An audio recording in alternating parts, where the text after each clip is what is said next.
Good morning.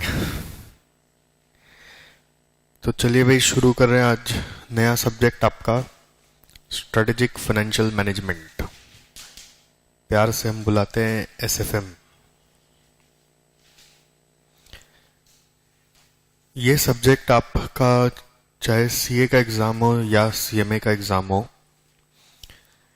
इस subject का खासियत क्या है कि इसमें अगर आप 80 का टारगेट करें तो वो अचीवेबल है। पहला दिन ही बताता हूँ, मतलब ऐसा नहीं सोचना कि इसको पास करना है, ऐसा सोचना है कि इसमें हमको 80 लाना है। मिनिमम मार्क्स आप अपना सेट करिए 80। और आपको बता दें, अगर आप थोड़े भी सिंसियर हैं तो ये टारगेट इजीली अचीवेबल है। तो पहला दिन से ही आप सारे गाइडलाइंस को इतना ईमानदारी से फॉलो करिए कि कम से कम एक सब्जेक्ट में अपना मार्कशीट में देखूं उसमें 80 भी पार कर रहा है। और ऐसा एक सब्जेक्ट एक ग्रुप में बैठ जाता है अगर आके, तो ग्रुप का टोटल का प्रॉब्लम कभी नहीं होता है।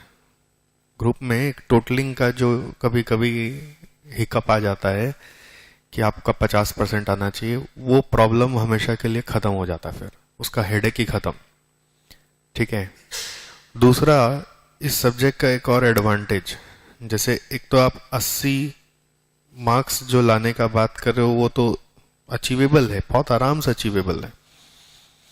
दूसरा बात हम लोग यहाँ पे कर रहे हैं कि बहुत लोग फाइनेंस को एज अ करियर चॉइस ले लेते हैं कि आगे जाके अगर मैं कुछ करूं लाइफ में तो इसी सब्जेक्ट से जुड़ा हुआ जो रियल वर्ल्ड में काम होता है वही करूं। तो अगर आप अच्छे से सीखते हैं तो वहां पे जाके भी बड़ा एस्पिरेशन आता है कि एसएफएम मेरा स्ट्रांग पॉइंट था, तो मैं फाइनेंस में ही कुछ करना चाहता हूं। मतलब दुनिया तो देखिए अल्टीमेटली किस पे चल रही है, फाइनेंस पे ही चल रही है। कॉमर्स वालों को भी सबसे ज्यादा क्यों पहचाना जाता है कि वो फाइनेंस समझते हैं, रुपया पैसा की भाषा समझते हैं। तो सब्जेक्ट ही रुपया पैसा को लेकर है, सब्जेक्ट ही फाइनेंस को लेकर है। तो अगर अच्छे से सीखें तो हो सकता है आपको करियर चॉइस तो एक मिल ही जाए। चलिए, करियर में हो सकता है आप फाइनेंस पे करियर नहीं बनाया, एक और इंटरेस्टिंग बात बताते हैं। लेकिन ये तो पक्की बात है, कोई भी करियर बनाओगे पैसे तो कमाओगे, करेक्ट। तो उस समय अपने पैसों का मैनेजमेंट कैसे करेंगे, उस समय how will you manage your finance, वो ये चैप्टर यानी वो ये सब्जेक्ट भी सिखा देगा। It also helps in managing your own finance. आप कहीं से भी पैसे ले आइए, बट उस रुपयों को बचाना पड़ेगा, उस रुपए से रुपए को बनाना पड़ेगा। रुपया रुपया बनाता है, मालूम है क्या? ऐसा सुने क्या कहावत? हाँ, रुपया रुपया को अट्रैक्ट करता है। Rich becomes more richer. क्यों? क्योंकि उसके पास बहुत रुपया है, तो रुपया से वो रुपया बनाते ही रहता है। तो वो कैसे हो सकता है, वो सब राज यहाँ सब्जेक्ट में खुलते रहते हैं। अगर आप अलर्ट होके सीखेंगे तो आपको लगेगा ये सब्जेक्ट मेरे को एग्जाम में भी हेल्प कर रहा है, मेरे को करियर में भी हेल्प कर रहा है, और मेरे को अपना पर्सनल फाइनेंस करने मैनेज करने के लिए भी हेल्प कर रहा है। ठीक है। सो 3 एडवांटेज इस सब्जेक्ट का बेसिकली है।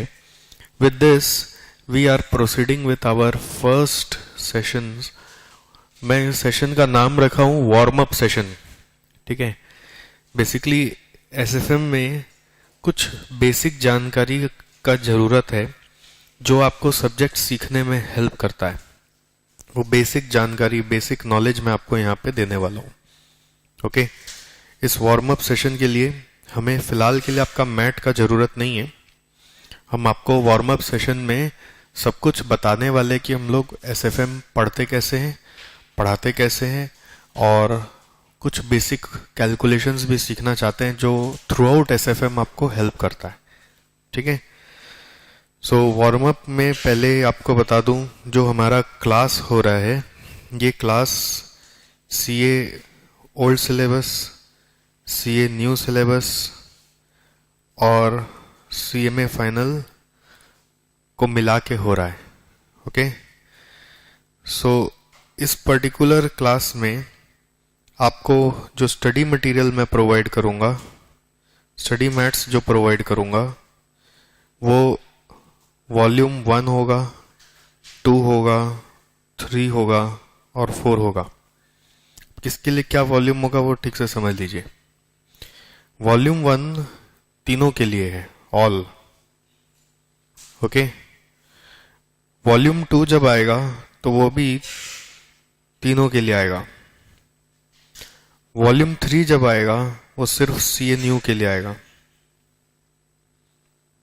और वॉल्यूम 4 जो आएगा वो सिर्फ CA ओल्ड और CMA के लिए आएगा।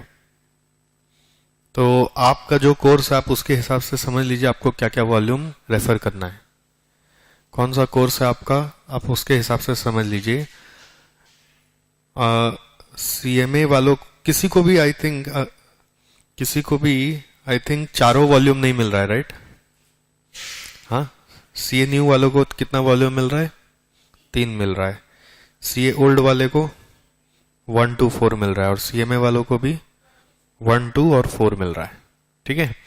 सो अकॉर्डिंगली ये स्टडी मैट का पैटर्न अभी तक जो डिसाइडेड है वो यही है। इन बिटवीन कुछ अगर अपडेट हुआ तो आपको वैसे बता देंगे। ओके। तीसरा, ये कोर्स ख़त्म करने में हमें लग रहा है अप्रॉक्स आई थिंक वही 3 महीने का ड्यूरेशन लगना चाहिए।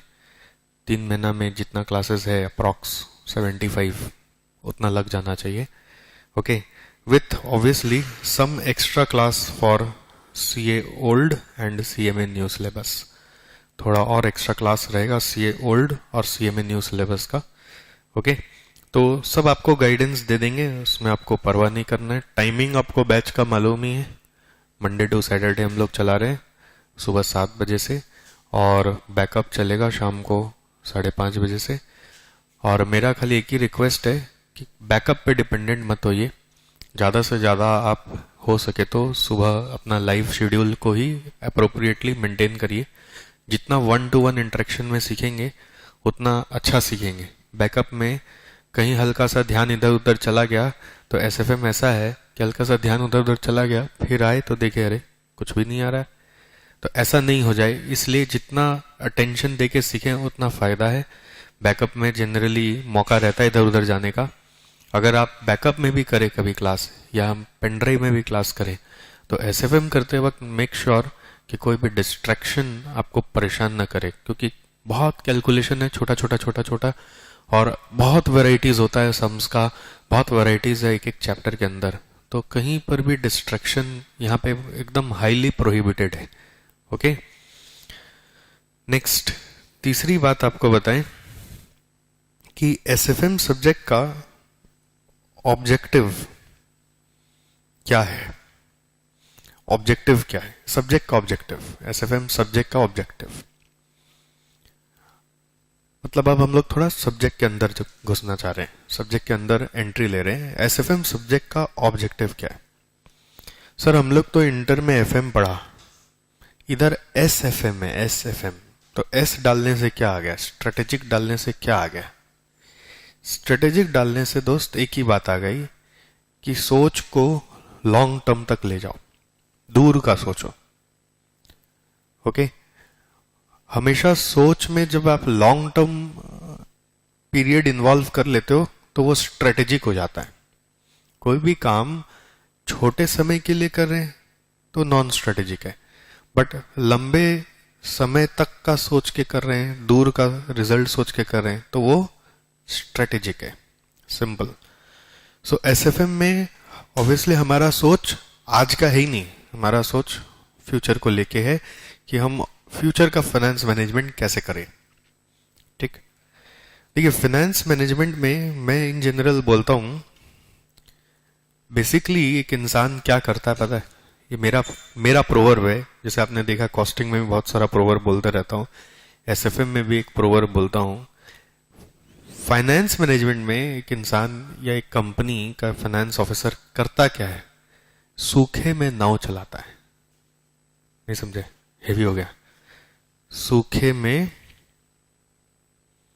नाव चलाना, नाव समझते हैं क्या? हाँ, नौका नौका, बोट। सूखा में नो बोट चलेगा क्या? सूखा माने पानी नहीं है तो बोट चलेगा नहीं, लेकिन हम चला देंगे। यही फाइनेंस मैनेजमेंट है, यही इनफैक्ट स्ट्रेटेजिक फाइनेंस मैनेजमेंट है। सूखे में नाव कैसे चलाते हैं, पॉकेट में पैसे नहीं है फिर भी बड़ा बड़ा प्रोजेक्ट डाल देते हैं। अपने कभी समझो कोई आप ऐसा ऑफिशियल एरिया में हो जहां कोई बहुत बड़ा कोई कंपनी का बिल्डिंग बना हुआ है, आईबीएम का बिल्डिंग, विप्रो का बिल्डिंग, कभी देखा होगा आपने, ये कभी सुना होगा ऐसा कोई बिल्डिंग होता है बड़ा बड़ा कंपनी का, तो देख के लगता है इनके पास कितना पैसा है। गोदरेज का बिल्डिंग बन रहा है तो इधर इस ग्रुप का बिल्डिंग है, इस ग्रुप का बिल्डिंग है। एक छोटा सा घर लेने जाते इतना करोड़ रुपया का आता है, पूरा पूरा बिल्डिंग ये लोग लेके रखा हुआ है, कैसे चलाता है? यही तो आपको लगेगा कि उनके यहाँ गद गद गद गद गद पानी पूरा भरा हुआ है, मतलब पैसों में तैरते रहते लोग। जाके अंदर देखोगे हालात कि सैलरी देने का कई बार पैसा नहीं होता इनके पास, टैक्स भरने के लिए रोते हैं और फिर बड़ा बड़ा बिल्डिंग बना लेते हैं, इतना बड़ा बड़ा फैक्ट्री डाल देते हैं। तो कैसे चल रहा है? यही तो मैनेजमेंट है, यही तो मैनेजमेंट है। इसी को ही तो बोल रहे हैं सूखे में नाव चलाना, और ऐसे चलाना जैसे कि चलता भी रहे, ऐसे नहीं कि बस थोड़ा सा चला के रोक देना है, तभी तो वो स्ट्रेटेजिक फाइनेंशियल मैनेजमेंट है। ठीक है, अब वो क्या आर्ट है, वो क्या सोच है, यही आपको यहाँ पे सब्जेक्ट में सीखने को मिलता है कि अगर हमारे पास समझो सरप्लस कैश पड़ा है तो हम सरप्लस कैश से भी कैश कैसे जनरेट कर सकते हैं, ये है एसएफएम। अब सोचिए आपके पॉकेट में 1000 रुपया एनी टाइम पड़ा ही रहता है, ठीक है। अब आप किस लिए रखते हैं 1000 रुपया, आपको भी नहीं पता है। आपसे पूछे आपका जरूरत रहता है कि 1000 रुपया पॉकेट में रखने का, बोलते हैं रहता नहीं, तो क्यों रखते हो हमेशा 1000 रुपया? अब मालूम नहीं, बस रख के रखते हैं। चलो ठीक है, पर्सनल लेवल पे चल रहा है, बट कॉर्पोरेट लेवल में यही 1000 को 1000 करोड़ समझ लो, कैश बैलेंस में पड़ा हुआ है। क्यों पड़ा हुआ है? What is the use? तो उस पैसों से भी पैसे बनाए जा सकते हैं क्या? कैश इन हैंड से भी कैश और जनरेट किया जा सकता है क्या? किया जा सकता है। बुद्धि लगाए तो वो रुपया निकाल के हाँ कहीं और इन्वेस्ट कर दिया जाए। सर इन्वेस्ट करते ही तो फिर लॉक हो जाएगा रुपया, तो ऐसा जगह इन्वेस्ट किया जाए जहां लॉक भी नहीं होगा और थोड़ा इंटरेस्ट भी आएगा। करेक्ट। तो ऐसा कुछ तिगड़म, जैसे हमारे पास कैश है तो हम कैश से और कैश कैसे जनरेट करें, दिस इज आवर आइडिया।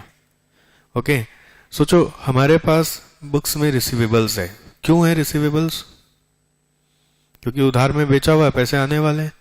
कब तक आएंगे? 3 महीने बाद आएंगे। आज नहीं आ सकते क्या? नहीं आएंगे, तभी तो रिसीवेबल्स है। नहीं, हमको आज ही पैसे चाहिए उसके भी सर, कैसे आएंगे? जिससे कि हम उससे कुछ नया प्रोजेक्ट कर सके। हाँ, बस बिल डिस्काउंटिंग करा लीजिए। इतना आसान नहीं बिल डिस्काउंटिंग करवाना, वो किताबों में होता है बिल डिस्काउंटिंग, रियल वर्ल्ड में बिल डिस्काउंटिंग नहीं होता। कोई बैंक आजकल हाथ ही नहीं देता बिल डिस्काउंटिंग पे। खाली एक ही केस में बैंक हाथ देता है, वो है इंपोर्ट एक्सपोर्ट वाला ट्रांजैक्शन होने से, और वो भी बहुत सारा उसमें बैंक गारंटी वगैरह चाहिए, तब वो लोग हाथ देते हैं। और इंपोर्ट एक्सपोर्ट में भी हाथ किस लिए देते हैं वो भी आपको बता देते हैं, बिकॉज आरबीआई का कुछ स्पेशल गाइडलाइंस है कि बैंक को सपोर्ट करना ही पड़ेगा। तो उस रिसीवेबल को पता है बेचा जा सकता है। You can sell the receivables. Can you sell receivables? Have you ever thought कि आपका रिसीवेबल्स को आप बेच सकते हो? डिस्काउंट नहीं, बेच दो, कोई खरीद लेगा। जो खरीदेगा वो आपको आज पैसे दे देगा। आपके बुक्स में आप कैश रिसीव कर लीजिए, रिसीवेबल्स हटा दीजिए। तो सर जो पैसे आए नहीं वो जब आएंगे वो आपको उनको देना पड़ेगा, ट्रांसफर आपको उनको ही करना पड़ेगा, आपके पास नहीं आएंगे। मतलब आपका कोई स्पेशल अकाउंट खोल दिया जाएगा जिसमें वो रुपया आएगा और वहां से वो लोग टान लेगा।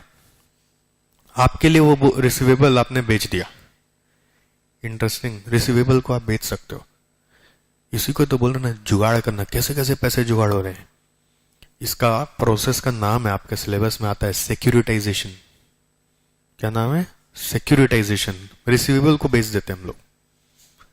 ओके तो देर आर डिफरेंट वेज जिससे पैसा बनाया जाता है, कैसे कैसे पैसा अरेंज हो रहा है, यही पूरा सिलेबस में आपको सीखना है।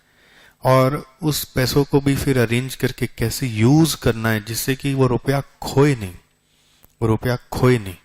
अभी मान लीजिए यही रिसीवेबल्स आपका एक्सपोर्ट किया हुआ है, सोचो अब एक्सपोर्ट में रिसीवेबल्स जो होता है उसको तो जब रियलाइज होगा तो फॉरेन एक्सचेंज का ट्रांजैक्शन रेट हिट करेगा, और वो ट्रांजैक्शन रेट कभी ज्यादा होता है तो कभी कम होता है ना। कन्वर्जन रेट तो कभी ज्यादा होता है कभी कम होता है।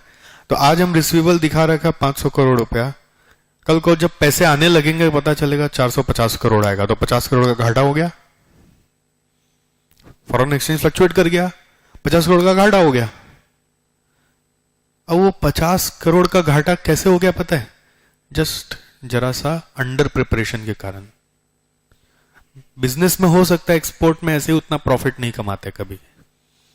500 करोड़ रिसीवेबल था, फॉरेन एक्सचेंज फ्लक्चुएशन के कारण 50 करोड़ का लॉस हो गया। क्या ऐसा कोई जरिया नहीं है जिसे हम ये 50 करोड़ को रोक सकें, ये फ्लक्चुएशन को रोक सकें?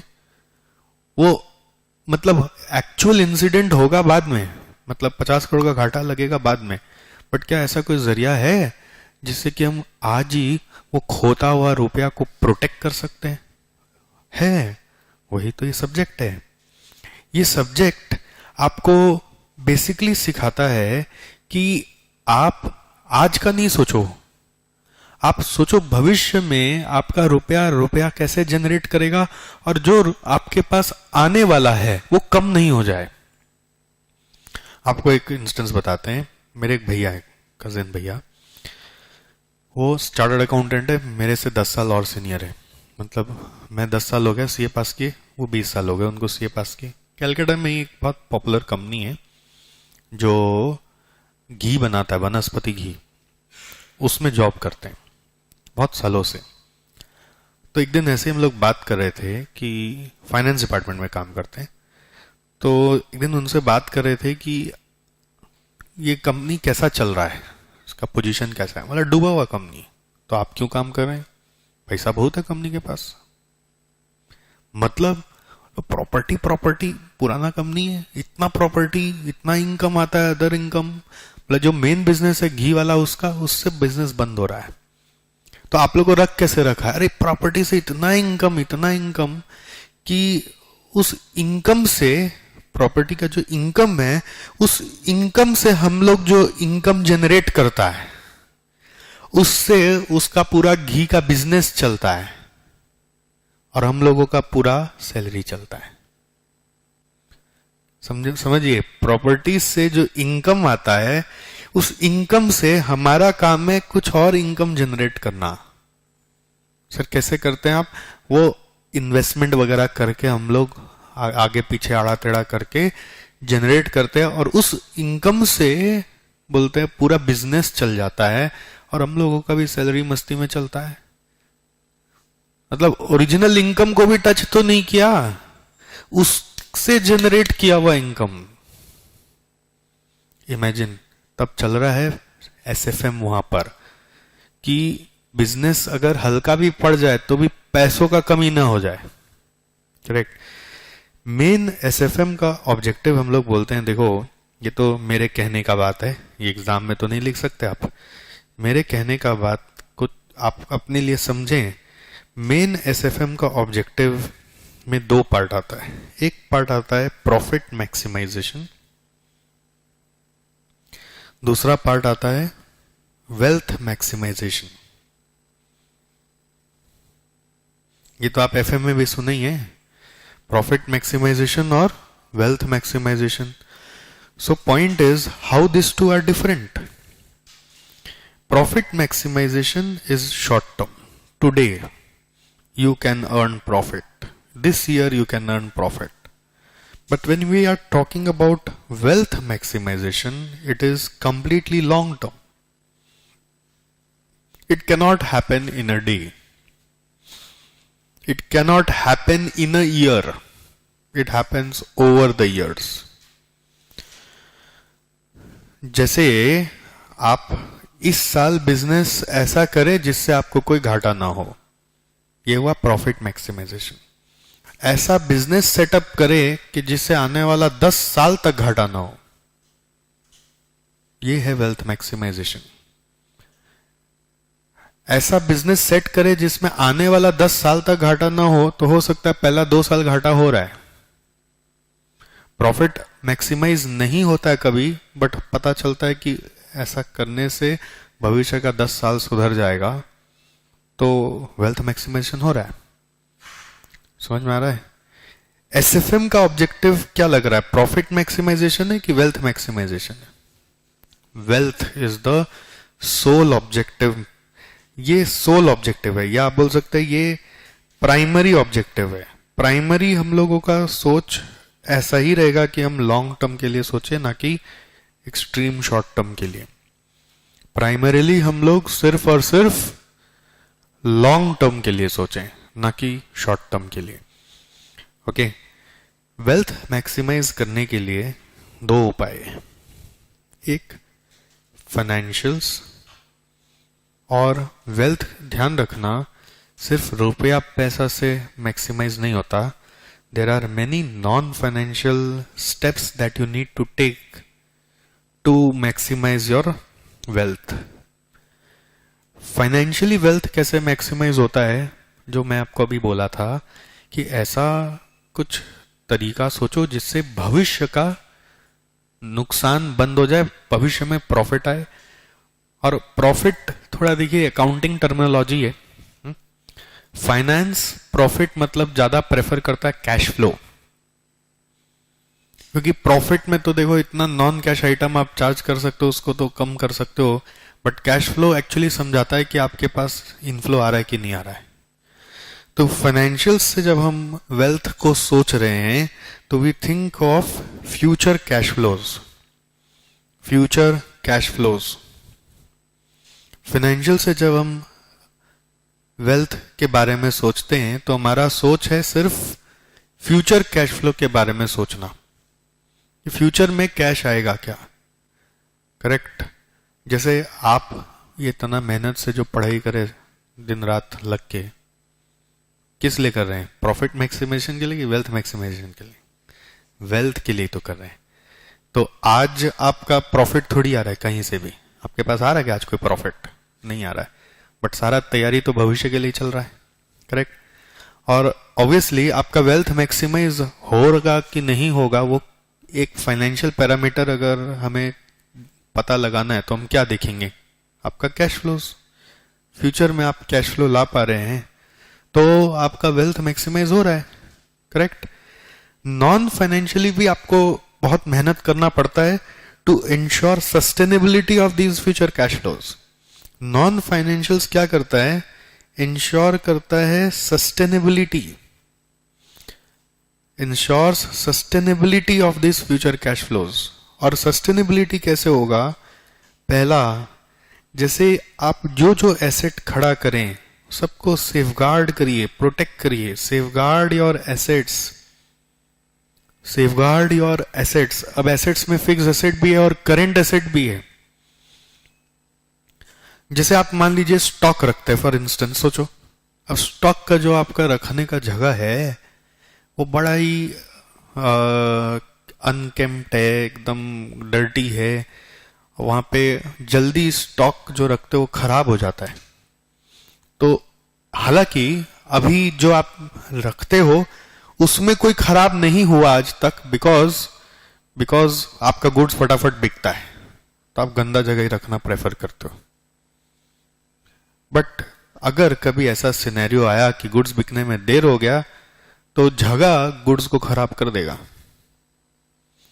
तो भले ही आप प्रॉफिट मैक्सिमाइज आज कर पा रहे हो, बट भविष्य का आप नहीं सोच रहे हो। तो स्टॉक का प्रोटेक्शन, फिक्स्ड एसेट्स जो आप खरीद के लाए हो उसका मेंटेनेंस नहीं करोगे तो भविष्य में वो फिक्स्ड एसेट ज्यादा यूज नहीं कर पाओगे तो फिर वहां पे नुकसान करोगे, नया एसेट लाओगे जबरदस्ती का। करेक्ट? तो safeguarding assets is very important to ensure wealth maximization. जो भी आप एसेट आज बनाते हो उसका प्रोटेक्शन नहीं करोगे, उसको वेल मेंटेन करके नहीं रखोगे तो you will never be able to earn wealth in future. जैसे हम लोग इंस्टीट्यूट में इतना बेंच बनाया, इतना एसी लगाया है, ठीक, अब आपका क्लास खत्म होने के बाद हम इसका मेंटेनेंस नहीं करके रखेंगे तो क्या होगा, जल्दी खराब हो जाएगा, अनयूजेबल हो जाएगा, और अनयूजेबल हो जाएगा तो बाद में नया लाना पड़ेगा, नया लाना पड़ेगा तो पैसे लगेंगे, पैसे लगेंगे तो कैश फ्लो हिट करेगा, तो वेल्थ कभी क्रिएट ही नहीं होगा।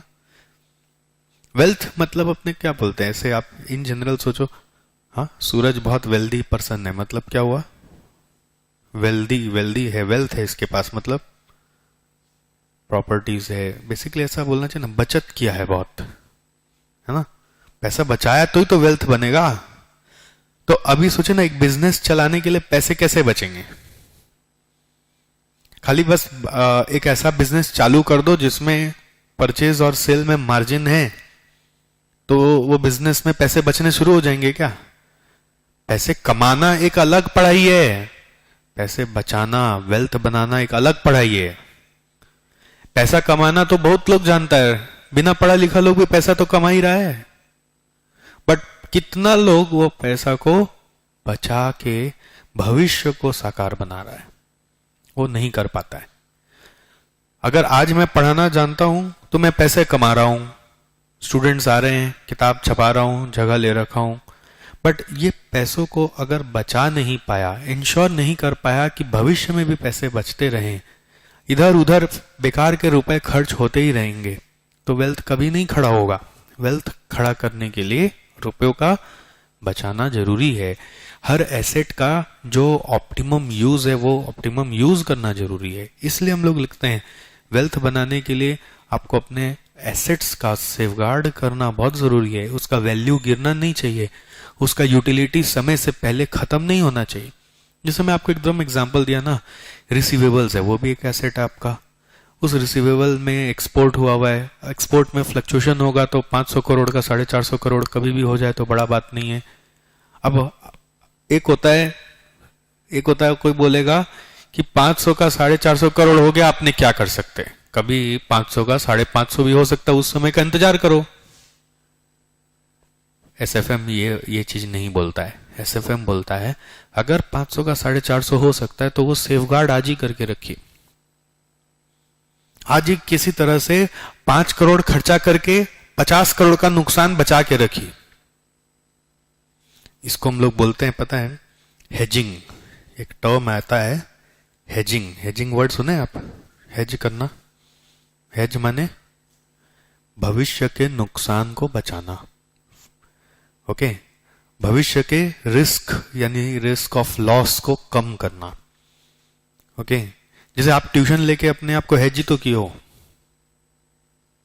ट्यूशन लेके अपने आप को हेज किए हो ना, बिना ट्यूशन लिए भी तो एग्जाम दे ही सकते थे, ट्यूशन लेके हेज किए ना कि भविष्य में कोई नुकसान हो जाएगा तो फिर थोड़ा सा इन्वेस्टमेंट करके अपने आप को बचा लिया। हेज करने के लिए थोड़ा सा पैसा लगता है, पैसा खर्च किया और भविष्य का लंबा नुकसान बचा लिया, करेक्ट। तीसरा, भाई आपको अपना गुडविल का भी मैनेजमेंट करना पड़ता है। सर ये क्या बोल रहे, गुडविल मैनेजमेंट, ऐसा तो हमको सब्जेक्ट नहीं पढ़े। भाई ये एसएफएम का पार्ट है, गुडविल मैनेजमेंट, अपना नाम को मेंटेन करना पड़ेगा। और आपको पता है ना, जैसे डे टू डे भाषा में अभी तो आप रियल वर्ल्ड थोड़ा दिखने लगे, थोड़ा थोड़ा, तो पैसों से नाम होता भी तो पैसों से नाम तुरंत खराब भी हो जाता है। कैसे, किसी को कमिटमेंट कर दीजिए हम तेरे को पैसा दे रहे हैं, और फिर मत दीजिए, उसका फोन आते रहेगा, आप मत उठाइए, तो क्या होगा उससे, होगा क्या, गुडविल पे असर पड़ेगा। भले ही आप दे देते हैं 7 दिन बाद 10 दिन बाद, बट फर्क तो पड़ रहा है ना गुडविल पे। सामने वाला रिलाई करेगा कि नहीं करेगा, थोड़ा सा उसका डर बैठ जाएगा मन में कि आपके ऊपर हम ट्रस्ट करें कि नहीं करें। तो एक गुडविल मैनेजमेंट भी होता है, और वो पैसों से गुडविल होता है। कैसे कि जो टाइम पे आप बोला पेमेंट करने का, वो टाइम पे किसी भी तरह से हम पेमेंट करेंगे ही करेंगे। पैसे नहीं है तो पैसे जुगाड़ करेंगे, सूखे में नाव चलाएंगे, पेमेंट करेंगे। जैसे कंपनियां क्या करती है, फॉर इंस्टेंस मेरे को किसी को पेमेंट करना है और मान लीजिए 1 लाख रुपए मेरे को देना है, ठीक, और आज मेरे पास पैसे भी नहीं है। अब बोल दिया तो क्या करें, उसको बुलाएंगे, आइए, ना नहीं बोलेंगे, चेक काटेंगे, 1 लाख रुपए चेक ले जाइए। और मेरे को पता है ना वो अगला चेक जमा करेगा कल, ठीक, और 2 दिन बाद उसका बैंक मेरा बैंक को कांटेक्ट करेगा, मेरे पास 3 दिन का मोहलत है, 3 दिन में तुम इधर उधर से 1 लाख रुपए जुगाड़ करके अपना बैंक में डाल ही देगा। तो देखा गुडविल मैनेज किया कैसे, पैसों का ही खेल था, और बुद्धि चला कि हाँ चेक भी दे सकते हैं, और चेक के लिए इतना बुद्धि चलाना है कि पैसे तुरंत नहीं चाहिए, करेक्ट। तो मेरा काम ऐसे ही हो गया। इसी को ही बोल रहे फाइनेंस मैनेजमेंट, इसी को ही बोल रहे सूखे में नाव चलाना। 2-3 दिन का मोहलत मिल गया, मेरा काम भी हो गया, गुडविल भी रह गया, वो भी खुश, हम भी खुश। So goodwill management. Number 4, paying regular dividends and interest, ये भी गुडविल मैनेजमेंट का एक पार्ट है, मानते हो क्या? हाँ, paying regular dividend and interest. 5th, maintaining relationship with stake holders. Stake holders मतलब जो कंपनी को डायरेक्टली या इनडायरेक्टली अफेक्ट कर सकता है, जैसे कि customers, suppliers, employees, future customers, ये सारे कंपनी को डायरेक्टली इनडायरेक्टली अफेक्ट कर सकते हैं कभी जाके। गवर्नमेंट, सबसे रिलेशनशिप बना के रखिए। और रिलेशनशिप जनरली देखो क्या है, अपने नॉर्मल जिंदगी में ही बोलते हैं, सब पैसा का रिलेशन है भाई, है कि नहीं? कस्टमर से रिलेशन मेंटेन करो, पैसा खर्चा करो, सप्लायर से रिलेशन मेंटेन करना है, पैसा खर्चा करो। आजकल परिवार वालों से रिलेशन मेंटेन करने के लिए पैसा लगता है, ये दो वो दो, बिना पैसा के कोई बात ही नहीं है, करेक्ट। गवर्नमेंट से रिलेशन मेंटेन करना चाहते हो तो पैसा खर्चा करो। और एक सबसे इंपॉर्टेंट, एफिशिएंट मैनेजमेंट। मैनेजमेंट अगर आपका इनएफिशिएंट हो जाएगा तो सब चीज खो जाएगा, जितना तैयार करोगे सब चीज खत्म हो जाएगा। एफिशिएंट मैनेजमेंट, बिजनेस को चलाने वाले लोग बहुत अच्छे होने चाहिए, स्किलफुल होने चाहिए, होशियार होने चाहिए। Okay, these are some ways, मैं बस 5-6 नाम लिखा हूं जो हम सबको मालूम होना चाहिए कि इसके बिना वेल्थ क्रिएट ही नहीं हो सकता। इसके बिना इनफैक्ट ये जो हम जितना भी इसकी तैयारी करके रख दें, हम सस्टेन नहीं कर पाएंगे, और सस्टेन नहीं कर पाएंगे तो वेल्थ कभी बनेगा नहीं, ठीक। नेक्स्ट मैं आपको बता रहा हूं फोर्थ पॉइंट, ये वेल्थ जो मैं लिखा, how to measure it, how to measure wealth. कैसे पता चले कि कंपनी का वेल्थ बन रहा है कि नहीं बन रहा है, कैसे पता चले? मान लीजिए हम सारे पैरामीटर्स पे काम कर रहे हैं, नॉन फाइनेंशियल हो चाहे फाइनेंशियल हो, हम सब चीज पे मेहनत करें, काम करें, हम कोई ऐसा स्टेप नहीं ले रहे जिससे हमारा भविष्य में भी नुकसान हो, और आज भी हम कैश फ्लो जनरेट कर पा रहे हैं, तो हमें पता कैसे चले कि हमारा वेल्थ बढ़ रहा है कि नहीं बढ़ रहा? How to measure wealth. देखो, ट्रेडिशनली पुराने जमाने से जो सोचा जा रहा है कि जिसका अर्निंग्स हाई है, आज का डेट पे हाई अर्निंग्स, ओके, और उसका ट्रैक रिकॉर्ड अच्छा है, विथ अ ट्रैक रिकॉर्ड मतलब क्या बोलना चाह रहे हैं कि पुराना अगर ट्रेंड देखें तो आज अर्निंग्स वो मेंटेन कर पा रहा है।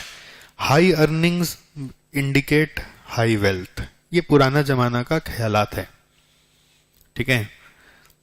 जैसे जनरली हम लोग मान लीजिए 2 क्वालिफाइड लोग अगर आपस में मिलेंगे तो समझेंगे कि कौन ज्यादा वेल्दी है, कैसे पता लगाएंगे? भाई उससे तो नहीं पूछ सकते, बता तेरे नाम पे कितना प्रॉपर्टी है, बता तू भविष्य के लिए क्या क्या सोच रहा है, तू कैसे सेव गार्डिंग कर रहा है।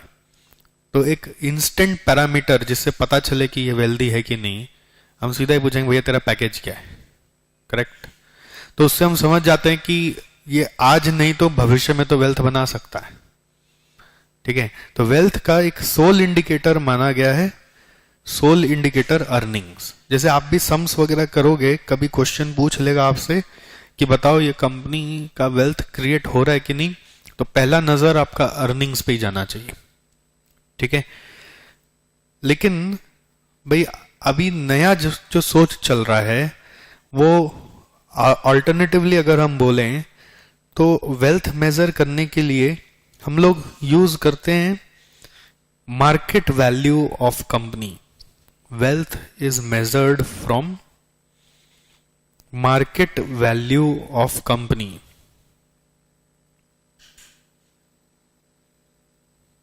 Market value of the company. Market value देखो इंसान के लेवल पे तो नहीं आता इन जनरल, क्योंकि इंसान का कोई बेचने खरीदने का कोई दाम नहीं है, लेकिन कंपनी तो बिकती भी है, खरीदा भी जाता है। तो कंपनी के केस में उसका मार्केट वैल्यू पता किया जा सकता है। मार्केट वैल्यू कैसे आता है वो आपको सीखना है। Market value is basically again a result of earnings only. Okay, market value आप लोग जो इंटर में पढ़ के आए हो वो आपको याद दिलाते हैं। आप निकालते थे earnings multiplied by P ratio, price earning ratio. सुने ऐसा? नहीं सुने? कुछ सुना हुआ लग रहा है। Price earning ratio, price by earning का रेशियो होता है, ठीक है। पीई रेशियो बोलते हैं, पीई रेशियो। देखो अर्निंग कट गया तो क्या बच गया? प्राइस। बेसिकली पी रेशियो क्या होता है? What is P ratio? P ratio is कि अगर मेरा अर्निंग 1 रुपया है तो आप मेरे को मेरे 1 रुपए के अर्निंग के बदले कितना रुपया खरीदने का मुझे दे सकते हो। ऐसे नहीं समझ में आएगा आपको। मार्केट वैल्यू कैसे समझ में आएगा?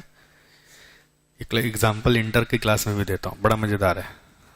जब लड़के का शादी होता है, आज भी गांव गांव में सिस्टम क्या, लड़के का भाव लगाया जाता है और रेट फिक्स होता है। अभी डॉक्टर है तो कितना का बोली लगेगा? हाँ, 50 लाख का बोली लगेगा। और आईएएस ऑफिसर है तो करोड़ में बोली लगेगा। ये मार्केट वैल्यू है। तो सवाल उठता है कि क्या उसका अर्निंग्स, जिसको हिंदी में आय बोलते हैं, आय, क्या अर्निंग्स उसका 1 करोड़ है? हाँ, 1 करोड़ कमाता होगा तो वैल्यू 1 करोड़ कैसे लगा दिया भैया? अगर उसका सैलरी वैलरी देखोगे तो पता चलेगा 10 लाख रुपए कमाता होगा साल का, आईएएस ऑफिसर है तो।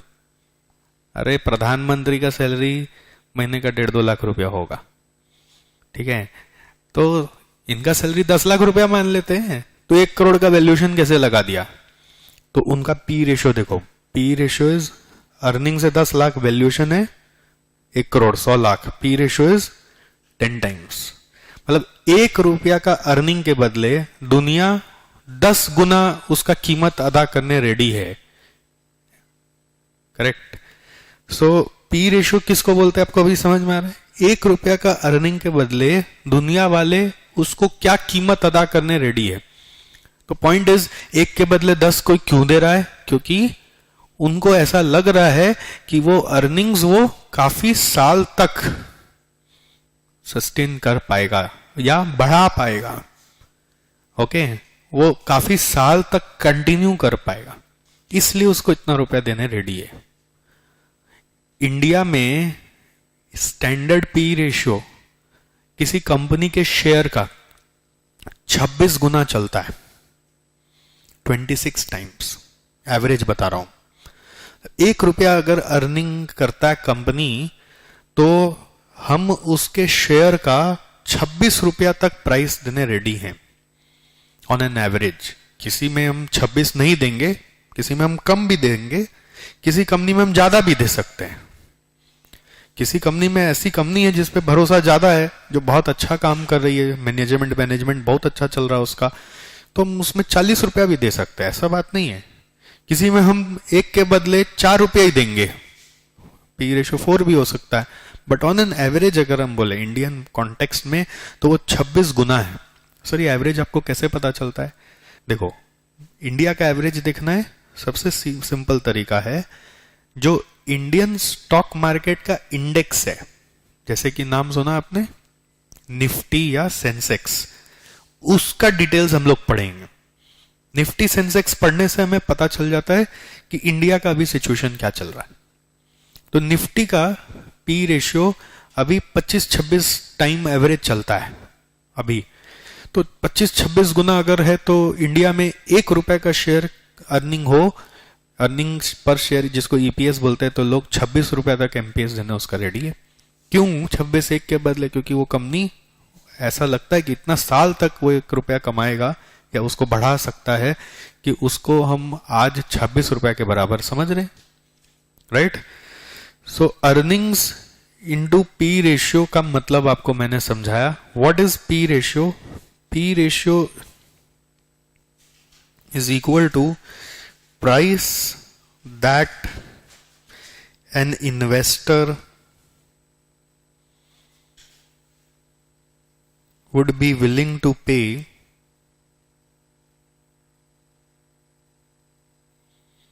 for an earnings of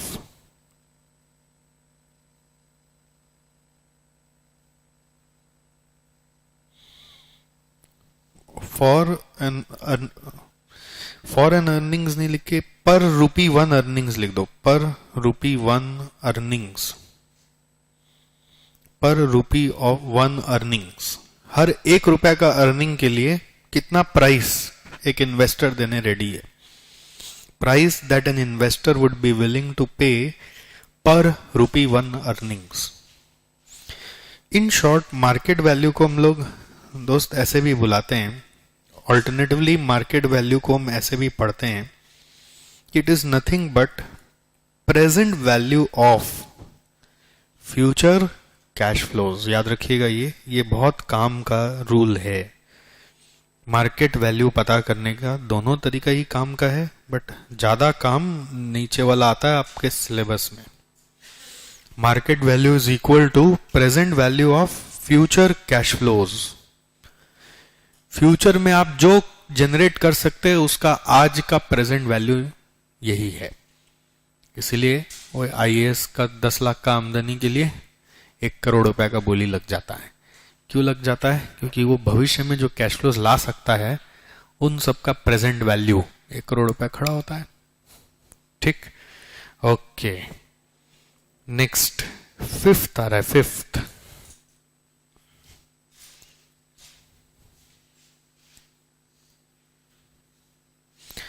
there is a concept of market capitalization.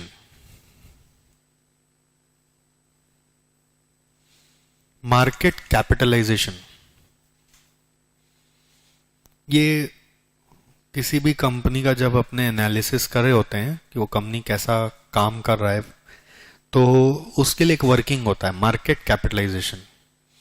Market capitalisation मतलब हम लोग बोलते हैं इट इज इक्वल टू जो उसका मार्केट प्राइस ऑफ शेयर है, जिसको हम एमपीएस बोलते हैं, मल्टीप्लाइड बाई जितना शेयर्स उस कंपनी में है, नंबर ऑफ शेयर्स।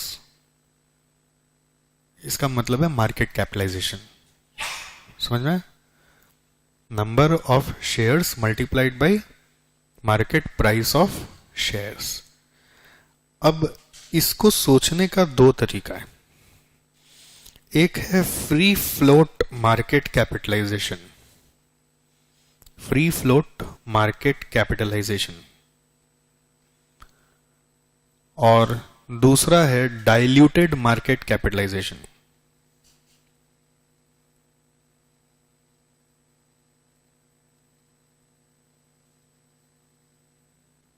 एक है फ्री फ्लोट मार्केट कैपिटलाइजेशन और दूसरा है diluted market capitalisation.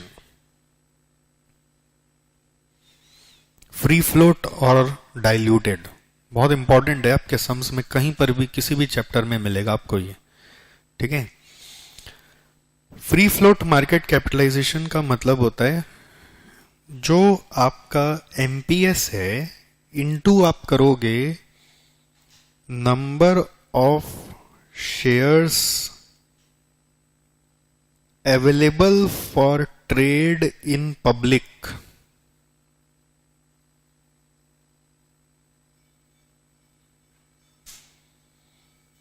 MPS into number of shares available for trade in public। एक कंपनी के बैलेंस शीट में जितना शेयर्स दिखा रहा है वो सारा का सारा स्टॉक एक्सचेंज में लिस्टेड नहीं होता है। पता है ऐसा कॉन्सेप्ट? अगर बैलेंस शीट में दिखा रहा है इशूड शेयर्स आर, सोचो 1 करोड़ शेयर्स है हमारे पास, 1 करोड़ शेयर्स है, तो 1 करोड़ शेयर्स पे ट्रेड नहीं होता है क्योंकि उसमें से कुछ शेयर्स प्रोमोटर्स के पास होते हैं, वो लॉक्ड इन रहता है। ओके कुछ शेयर्स हम मान लो एक लॉक्ड इन में रखते हैं क्योंकि कंडीशन डाला हुआ है कंप्लायंसेस का, रेगुलेटरी बॉडीज का, सेबी का कोई कंडीशन है, और कुछ शेयर्स हम खुद खरीद के रखे हैं। अरे हम भी मालिक है कंपनी के, तो मेजॉरिटी शेयर मेरे पास ही होना चाहिए, मेरे को ऐसा लगता है, तो हम भी खरीद के रखे हैं। तो हमने क्या किया, सोचो एसजेसी का ही सोचो, एक लिस्टिंग कराते हैं, ठीक। एसजेसी का 1 करोड़ शेयर इशू करना था, बैलेंस शीट बोल रहा है। अब उसमें कंडीशन बोलता है सेबी का कि 20 लाख शेयर तो जो प्रोमोटर है उसको रखना पड़ेगा। तो मैं और मेरे घर वाले प्रोमोटर्स हैं, तो उनमें हम 20 लाख शेयर्स को डिवाइड कर दिए और वो रखना ही पड़ेगा, हम उसको बेच नहीं सकते, ठीक। और उसके बाद सुनना ध्यान से, और 50 लाख शेयर मैं ही खरीद लिया, मतलब वो शेयर मेरे नाम पे इशूड था, तो टोटल 70 लाख शेयर हो गया। बच गए 30 लाख शेयर, मैं अपने स्टूडेंट्स में बांट दिया, आप लोगों को शेयर होल्डर बना दिया, आप लोग से कुछ कंट्रीब्यूशन ले लिया कि आप लोग भी भागीदार हो हमारे इंस्टीट्यूट में, आप लोग 30 लाख शेयर ले लो। तो अब आप शेयर्स ले लिए, आप बोलेंगे इसका हम पैसा भी दिया, अब हम इस शेयर का करें क्या? शेयर्स में तो बदले में आप कब क्या दोगे कुछ मालूम नहीं है, कोई कमिटमेंट थोड़ी होता है इक्विटी शेयर में। पैसा तो आज दे दिया आपने मेरे को, बट बदले में आपको क्या मिलेगा? डिविडेंड का भी तो कोई प्रॉमिस नहीं है। तो आप बोलोगे हम इसको किसको बेच के जाएं? तो मैं आपको फायदा दिया कि चलो आपका जितना शेयर्स है, जितना आपको दिया हूं 30 लाख शेयर्स, वो सब मैं लिस्टेड करा देता हूं स्टॉक एक्सचेंज में। हर शेयर का एक सर्टिफिकेट होता है, एवरी शेयर का, और अब 30 लाख शेयर है तो 30 लाख सर्टिफिकेट नहीं होता आजकल, पहले एक जमाने में वो भी होता था। अभी क्या है, जैसे मानो नीलम के पास 1 लाख शेयर है, तो मैं एक ही सर्टिफिकेट बनाऊंगा जिसमें लिख दूंगा 0 से लेके 1 से लेके 1 लाख तक इसके पास है, और ऐसा पूरा लिस्ट बना के स्टॉक एक्सचेंज को दे देता हूं। स्टॉक एक्सचेंज वाला मेरे से फीस लेता है कि आपका पूरा लिस्ट मैं लेके अपने टर्मिनल पे डालूंगा, ओके, और आप लोग को खबर कर दूंगा कि देखो हमारा शेयर्स लिस्टेड हो गया, ओके। अब आपने मेरे को कुछ रुपया देके ही वो शेयर लिया, अब आपको लग रहा हो कि नहीं इसमें जो रुपया दिया हुआ वो वर्थ है, अभी तो रखेंगे हम अपना शेयर अपने पास, बढ़ने दो एसजीसी को, पूरा इंडिया में फैलने दो, और फैलने दो तो क्या होगा, और भी लोग आएंगे मेरे पास कि सतीश सर आपने उनको भी शेयर्स दिया था, हमको भी आपका शेयर्स दीजिए, करेक्ट। अब मैं बोलूंगा देखो शेयर्स तो सारा इशू हो गया, मेरे पास तो शेयर नहीं है, मैं अपना क्यों बेचूं? 70 लाख में से मैं कुछ भी नहीं बेचने रेडी हूं। देखो मैं ऐसा बोलूंगा, देखो बाजार में और भी अपने स्टूडेंट्स को दिए थे, उनके पास 30 लाख शेयर्स है, आपको अगर खरीदना है तो एक काम करो, स्टॉक एक्सचेंज पे चल जाओ, वहां बोली लगाओ, देखो कोई देने रेडी है क्या। समझे क्या?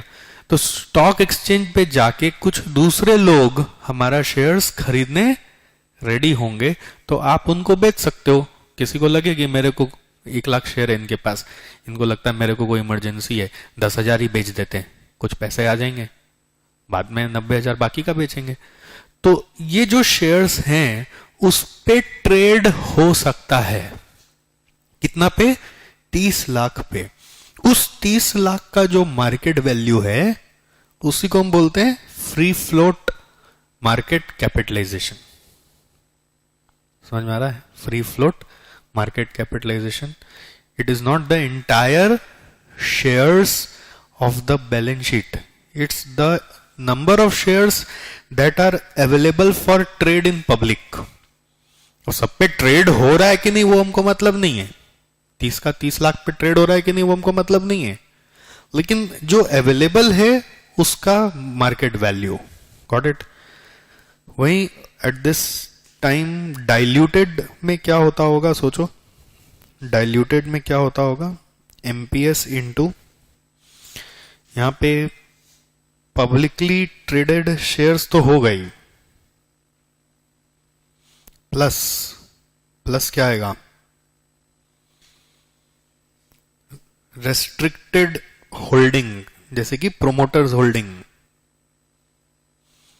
जैसे कि कभी कभी होता है ना, कंपनी के जो डायरेक्टर्स होते हैं उनको भी बोलते हैं कि आपको शेयर्स खरीदना पड़ेगा कंपनी का, क्वालिफिकेशन शेयर्स, कंडीशन लगा देते हैं, पढ़ा होगा कंपनीज एक्ट में। याद नहीं है सर, कुछ याद नहीं है, ठीक है, ऐसा होता है, कंडीशन होता है। कंपनी के जो डायरेक्टर्स होते हैं उनको भी शेयर्स खरीदने बोला जाता है, और वो बेच नहीं सकते जब तक वो एटलीस्ट डायरेक्टर है, तो लॉक्ड इन हो गया, एक तरह से रेस्ट्रिक्टेड हो गया वो। प्लस स्टॉक ऑप्शन सुने क्या? अगर हम अनाउंसमेंट कर रखे हैं अपने एम्प्लॉय के लिए, हम स्टॉक उनको बाद में देंगे, स्टॉक ऑप्शंस में क्या होता है, कोई बता सकता है?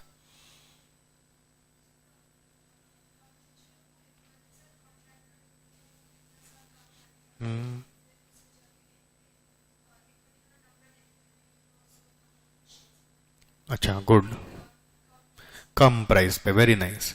वर्ड ऑप्शन जब भी आए तो ये समझना कि ओरिजिनल से कम दाम देना पड़ेगा, वर्ड ऑप्शन जब भी आए, ठीक है। तो ओरिजिनल से कम दाम पे एम्प्लॉय को हम कुछ शेयर इशू करने वाले, और ऐसा कमिटमेंट कर दिए एम्प्लॉय को कि तुम इतना साल काम करो फिर तुमको मिलेगा, ठीक। तो एक तरह से मेरे को तो अपना कमिटमेंट निभाना होगा ना, नहीं तो गुडविल खत्म हो जाएगा, करेक्ट। तो हम उसको भी ऐसा मान लेते कि आज नहीं तो कल उसको तो इशू करना ही है। Plus convertible securities, what are convertible securities?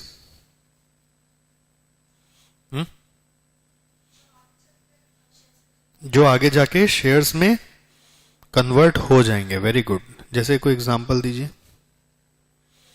Convertible debenture या कन्वर्टिबल प्रेफरेंस शेयर्स, जो आगे जाके कमिटमेंट दिया हुआ है कि वो हम लोग कन्वर्ट ही करने वाले हैं। तो इन सबको कंसिडर करके हम लोग फिर एमपीएस से मल्टीप्लाई करेंगे तो मार्केट कैपिटलाइजेशन आता है, जिसका नाम है डाइल्यूटेड मार्केट कैपिटलाइजेशन, ठीक है। ऐसे ही आप लोग को ईपीएस भी पढ़ाया जाता था, डाइल्यूटेड ईपीएस और बेसिक ईपीएस, किसी को याद आता है? हम लोग के पढ़ाई में भी आएगा। बेसिक ईपीएस क्या हुआ? एग्जिस्टिंग शेयर्स, और डाइल्यूटेड ईपीएस यही सबको जोड़कर, कोई स्टॉक ऑप्शन है, कन्वर्टिबल सिक्योरिटीज है, उसको भी इंक्लूड करके जब आप अर्निंग से डिवाइड करोगे, okay. Free float market capitalization का फिर और भी डिस्ट्रीब्यूशन कर रहे हैं, इसमें से 3 पार्ट निकाल रहे हैं।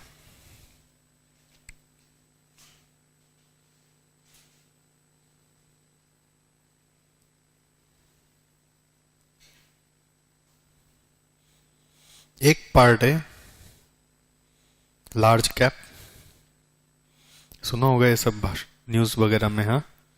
दूसरा मिड कैप, तीसरा स्मॉल कैप। लार्ज कैप मतलब वो कंपनीज जिसका फ्री फ्लोट मार्केट कैपिटलाइजेशन का वैल्यू 10,000 करोड़ से ज्यादा है। 10,000 करोड़ में कितना जीरो हुआ? जल्दी, इतना सोचने का टाइम नहीं मिलेगा, कैसे मैनेज करोगे इतना बड़ा बड़ा कंपनी का फाइनेंस? 11। अब इसमें अलग अलग डेफिनेशन आते हैं, कभी ऐसा भी दिखता है कि वो बोलते हैं 50,000 करोड़ से ज्यादा, ठीक है। अब यूएस में अलग डेफिनेशन हो सकता है इसका, जो इन जनरल हमें हाथ लगा हम वो आपको बताएं, ठीक है। मिड कैप वो कंपनियां हैं जिसका market cap 500 crore, above 500 crore, ठीक है, टू 10,000 करोड़।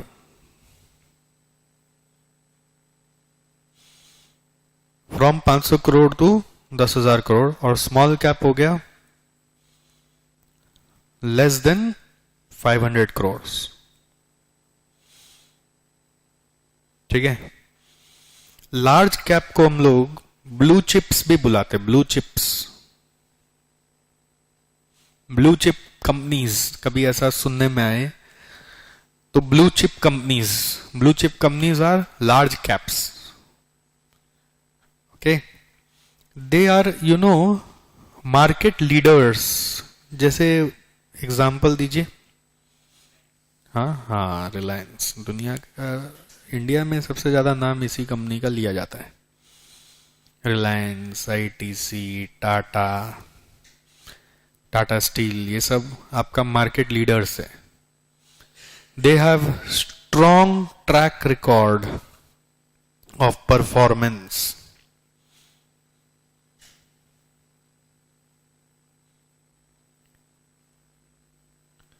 इनके यहां वोलेटिलिटी भी बहुत कम आता है। वोलेटिलिटी माने वोलेटिलिटी इन प्राइसेस, शेयर प्राइस ज्यादा भटकता नहीं।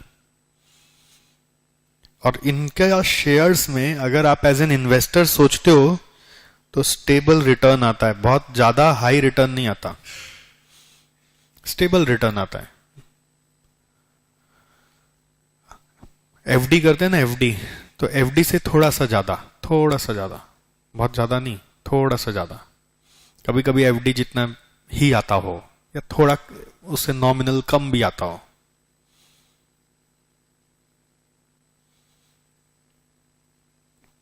ठीक है। Stable returns.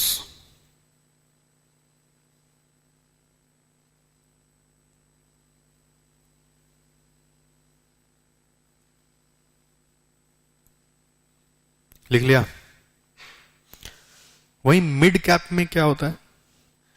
Mid cap company हमेशा एक चाहत रखता है, एम रखता है, एम्बिशन रखता है कि हम कैसे लार्ज कैप बने। तो बहुत मेहनती होता है वो कंपनी। उसमें जो रिटर्न आता है वो इतना ज्यादा आ जाता है कि वो लार्ज कैप से भी ज्यादा कमाता है। तभी तो लार्ज कैप क्या ना इतना फैल चुका है कि उसके यहां रिटर्न स्टेबल आता है, 8% 10% रिटर्न आ रहा है। मिड कैप भी अगर 8-10 ही लाता रहा तो लार्ज कभी नहीं बन पाएगा। उसको मिड से लार्ज का जर्नी अगर कम समय में कवर करना है तो उसको तो 25%, 30%, 40% जैसा रिटर्न चाहिएगा। करेक्ट। तो ये खासियत है मिड कैप का। Mid cap has potential to out perform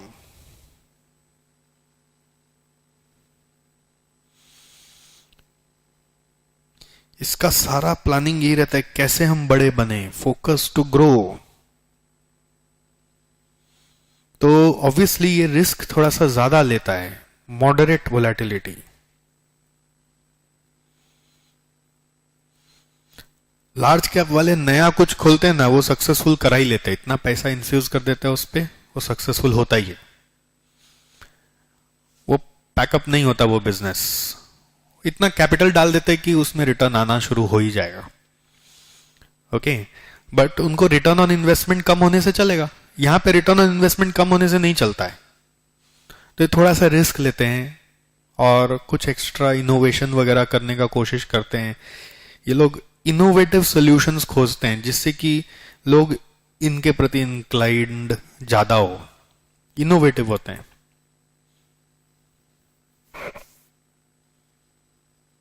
ठीक। Next, small cap. Small cap में भी दो नाम आते, एक माइक्रो कैप, दूसरा नैनो कैप। माइक्रो कैप का लिमिट है फ्रॉम 100 करोड़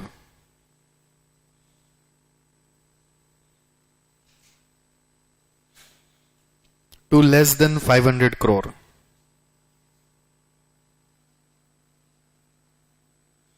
और नैनो कैप हो गया लेस देन 100 करोड़।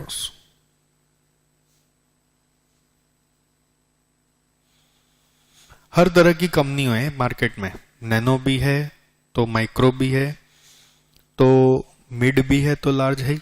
करेक्ट, नजर सबका लार्ज पे रहता है, सबसे ज्यादा रिटर्न मिड देता है। स्मॉल कैप अगर आपका सिलेक्शन सही हो तो बहुत रिटर्न आता है। स्मॉल कैप में कई बार ऐसा होता है शेयर्स का प्राइस है 1 रुपया 40 पैसा, हाँ उसके शेयर्स का प्राइस ऐसा होता है कभी कभी। जैसे मेरा एक दोस्त था, वो बिस्लेरी का शेयर खरीदा था एक टाइम पे 20 पैसा में, बहुत साल पहले का कहानी बता रहे हैं, और फिर उसको 60 पैसा में बेच दिया। तो देखे तो 1 लाख शेयर खरीदा 20,000 रुपया में, और कुछ समय के बाद और 2 महीने के बाद ही उसको 60 पैसा करके बेच दिया, तो 60,000 रुपया आ गया। तो 20,000 से 60,000 कर ले कुछ ही समय में।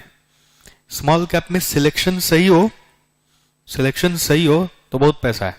अगर सिलेक्शन सही नहीं हो एज एन इन्वेस्टर तो 20 पैसा को जीरो होने में टाइम नहीं लगता है। 20 पैसा कब 5 पैसा हो जाएगा पता भी नहीं चलेगा, तो पैसा साफ हो जाता है, वहां पे बचाव का गुंजाइश नहीं होता। ठीक है, so small cap is highly volatile.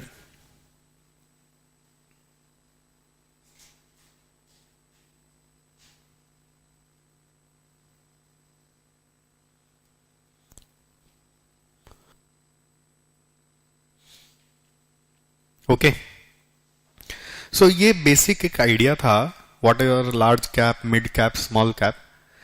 थोड़ा मेरा खाली एक ही आपसे एक एक्सपेक्टेशन रहेगा, देखो सिलेबस तो हम सीखेंगे ही, बट एप्लीकेशन नहीं सीखा तो जो मैं आपको पहला स्टार्टिंग में बोल रहा था कि हम चाहते हैं कि इससे हम कोई करियर भी बना ले, और करियर भी नहीं बना पाए तो कम से कम अपना पैसा रुपया तो खुद ही मैनेज करेंगे। आप किसी को सौंप देंगे तो लेके चला जाएगा, आप अपना रुपया पैसा किसी बाहर वाले को सौंप दीजिए तो लेके चला जाएगा। अपना रुपया पैसा इंसान खुद ही मैनेज करता है, सीधी सी बात है, चाहे जितना भी ऊंचा चला जाए। करेक्ट, तो वो सब कर पाने के लिए तैयारी आज से शुरू करनी है, और तैयारी में एक काम है, एक न्यूज़पेपर आता है जिसको सब्सक्राइब कर लीजिए। उस न्यूज़पेपर का नाम है ET wealth. ET wealth economic times से रिलीज होता है। ईटी वेल्थ हर मंडे आता है, सिर्फ मंडे मंडे निकलता है, और मैगजीन टाइप का होता है, मतलब नॉर्मल इतना बड़ा न्यूज़पेपर नहीं है, वो छोटा न्यूज़पेपर आता है, इतना बड़ा। चलिए अगर आपके लिए अभी वो पॉसिबल नहीं है तो एसजीसी में हर मंडे आता ही आता है, तो यहां पे आधा घंटा बैठ के पढ़ लिया करिए। अभी कुछ ज्यादा नहीं समझ में आए तो खाली हेडलाइन पढ़ के घुमा के छोड़ दीजिए। कोई कोई इंटरेस्टिंग लग गया जो जनरल नॉलेज के लिए लगा तो पूरा पढ़ लीजिएगा आर्टिकल। छोटा सा न्यूज़पेपर है, कोई एडवर्टीजमेंट वगैरह नहीं रहता उसमें, बहुत छोटा मोटा एडवर्टीजमेंट, और सिर्फ आपका पढ़ाई का बात, सिर्फ आपका पढ़ाई का बात। जो आप पढ़ाई करते हैं उसको कोई कंपनी या कोई इंडिविजुअल कैसे अप्लाई कर रहा है, वो क्या समस्या फेस कर रहा है, उसी के बारे में लिखा होता है। कुछ भी नया, मान लो जैसे इनकम टैक्स एक्ट के में आता है ना 80C में डिडक्शन वगैरह लेने का, कुछ भी नया तरीका निकलता है जिससे कि एक इंसान का टैक्स बचेगा, वो सब उसमें एनालिसिस के साथ दिया हुआ होता है, स्टेप बाय स्टेप सारा बताया हुआ होता है। तो मैं तो कई बार कितना सारा इसका आर्टिकल कट कर करके रख लेता हूं, कई बार न्यूज़पेपर का आर्टिकल कट करके बोर्ड पे लगाता हूं। इसको कोई पढ़ता नहीं पढ़ता मेरे को पता नहीं, बट कट करके नोटिस बोर्ड पे भी लगाता हूं। मतलब ये 10 रुपया का एक न्यूज़पेपर है हर मंडे, इसको आज से अपने आदत में डाल ही लीजिए। अगर सब्सक्राइब कर सके तो घर पे आएगा और पढ़ा भी रहेगा तो 2-4 लाइन भी पढ़ोगे तो वो भी 10 रुपया वसूल करा देगा। ठीक है, जिसमें ये सब बातें बहुत कॉमन है जो आप यहाँ पे पढ़ रहे हो, तो उस न्यूज़पेपर के लैंग्वेज को भी समझने के लिए थोड़ा बहुत तैयारी चाहिए, और तैयारी आपका आज वार्म अप में करा ही दे रहे हैं। ठीक, नेक्स्ट नंबर 6 पढ़ा रहे हैं आपको। interest and its related calculation.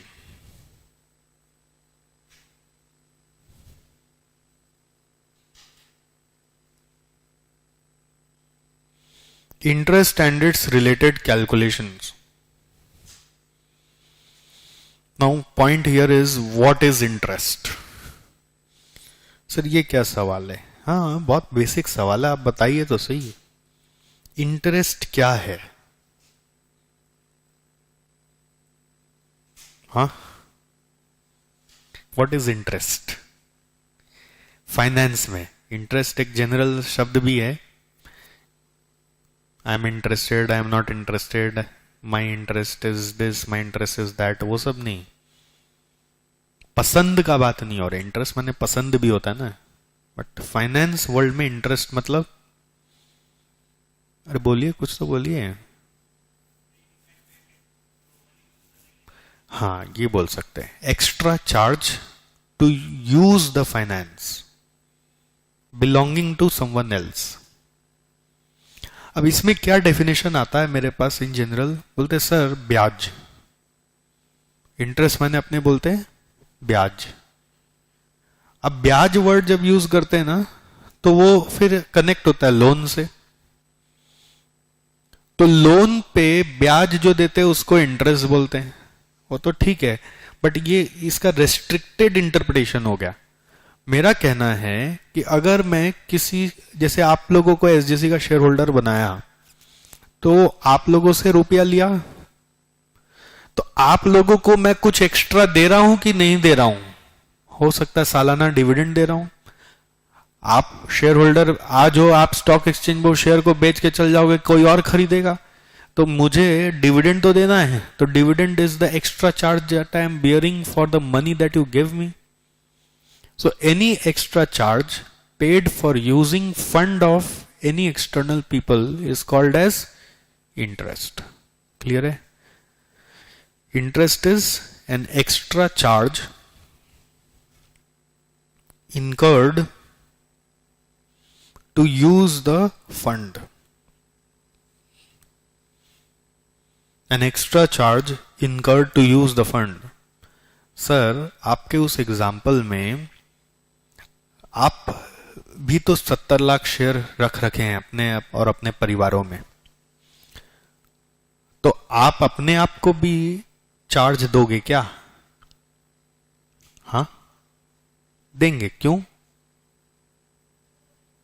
Very good. Owner और कंपनी सेपरेट एंटिटी है इसलिए देंगे। Company bears the charge. अब कंपनी का जो ओनर है उसके पास भी शेयर्स है, तो owner is a separate entity than company, correct? तो company has to bear the charge. देखो फाइनेंस एकदम सिंपल बात बोलता है, फाइनेंस मैनेजमेंट एकदम सिंपल बात बोलता है, रुपया फ्री का नहीं है, कोई भी फंड फ्री में नहीं है। भले ही मैं अपने पॉकेट से अपना बिजनेस खड़ा कर रहा हूं, तो इस बिजनेस का दायित्व है कि इस रुपयों का कीमत समझें, ये रुपया बाहर से आया है ऐसा समझें, और इसका भी चार्ज अदा करें। अदा करेंगे तो क्या होगा? तो गुडविल मेंटेन रहेगा, बाहर वाला हमेशा रुपया देने रेडी रहेगा। जब कोई देखेगा बाहर से कि ये देखो ये कंपनी तो अपना मालिक को भी रुपया देता है, ये कंपनी अपना ओनर को भी एक्स्ट्रा चार्ज देता है, तो बाहर वाले को तो देगा ही।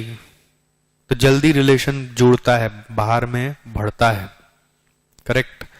सो interest is an extra charge incurred to use the fund. Okay, it helps to understand